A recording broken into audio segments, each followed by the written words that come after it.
The final 2-minute guide in this series on how to manage your learning, the first one being getting organized, the second one prioritizing, and the third one is on doing things. And once you are organized and you know where your things are, and once you prioritize and find time to do things, well, the next step is to actually do them. And this is the most time consuming and challenging part, but it's actually made easier if you have done the first 2 steps first. So what do you do? Well, the first one is to stick to your study schedule.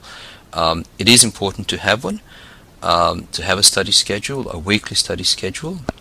This helps you develop good learning habits, but once it becomes a habit, it becomes much easier, and it allows you to plan your time and to have time to do the things that have to be done. And to make it easier to do things is to break things down, and this links to the previous step where you have a to-do list. So once you break things down and you know what are the things you have to do first, you put them on your to-do list, for example. But once you have a big assignment, for example, don't look at it as a whole and say, oh my God, how much work do I have to do, and I can't manage this, so you put it aside because it's too hard to tackle. The trick here is to ask yourself, okay, what's the first thing I have to do? You put that on your to-do list and you do that thing. You will find it will not take long. It might take half an hour to do, and it's more than achievable, more than manageable, and you'll feel good about yourself because you have done it. And then you have to ask yourself, what is the next step I have to do? And then you do that. It won't take you hours to complete. It might take half an hour to complete, but it's the second step, and if you put it with the first step that you've done the day before or 2 days before, you have already spent an hour on this task, and you may have 2 or 3 to go, but if you don't do it all at once, if you break it down, it's much easier to manage. Another thing you have to do, and this is something you should do regularly, every day or most days, even if you don't have homework specifically set by your teacher, or you don't have an assignment or an assessment task or an exam coming up, what you should be doing is linking your class notes and things you learn in school, the knowledge you gain, to key skills. And these key skills are verbs such as analyze, summarize, explain, interpret, synthesize, assess. They are doing words, and they tell you what to do with the things you have learned.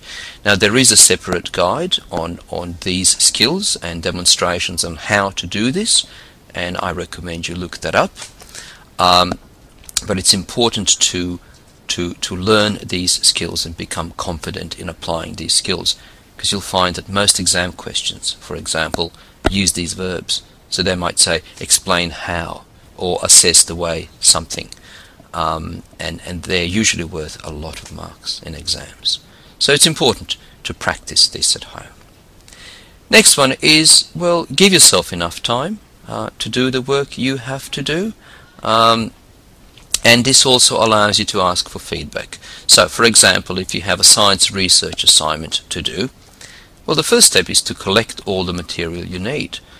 Then get the relevant information out. Then you have to process that information, write a draft, seek feedback, and then work on your final draft.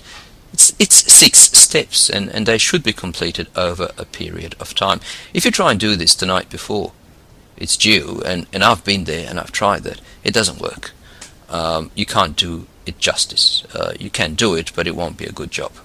If you spread it out and do a small part section at a time, and you use your to-do list and you use your study schedule to help you in this process, you will do a good job.